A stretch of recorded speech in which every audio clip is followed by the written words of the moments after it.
నమస్తే. నేను సిరి. ఆమ్ ఆద్మీ పార్టీ అధినేత అరవింద్ కేజ్రీవాల్ సంచలన నిర్ణయం తీసుకున్నారు. తాను ఢిల్లీ ముఖ్యమంత్రి పదవికి రాజీనామా చేయనున్నారని ప్రకటించారు.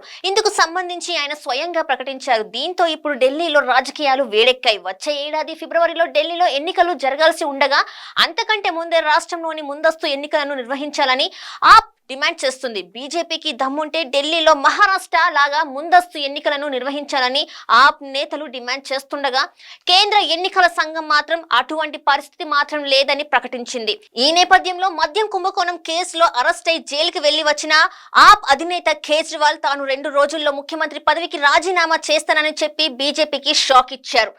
ఢిల్లీ మద్యం కుంభకోణంలో రెగ్యులర్ బెయిల్ పైన బయటకొచ్చిన అరవింద్ కేజ్రీవాల్ తన ముఖ్యమంత్రి పదవికి 2 రోజుల్లో రాజీనామా చేయనున్నట్లు కేజ్రీవాల్ ఆదివారం న్యూఢిల్లీలో ప్రకటించిన నేపథ్యంలో ఆయన వారసులు ఎవరు అనే అంశంపై సర్వత్రా ఆసక్తి నెలకొంది. తన రాజీనామా గురించి ప్రకటించిన అనంతరం ఢిల్లీ మాజీ డిప్యూటీ సీఎం మనీష్ సిసోడియాతో పాటు రాఘవ్ చెద్దాతో భేటీ అయ్యారు. తన రాజీనామాను సమర్పించడానికి ఢిల్లీ లెఫ్టినెంట్ గవర్నర్ వికే సక్సేనాతో సమావేశమయ్యేందుకు కేజ్రీవాల్ సమయం కోరినట్లు ఆప్ నేతలు చెప్తున్నారు. మంగళవారం సాయంత్రం 4:30 గంటల సమయంలో కలిసే అవకాశం ఉన్నట్టు ఆప్ నేతలు వెల్లడించారు.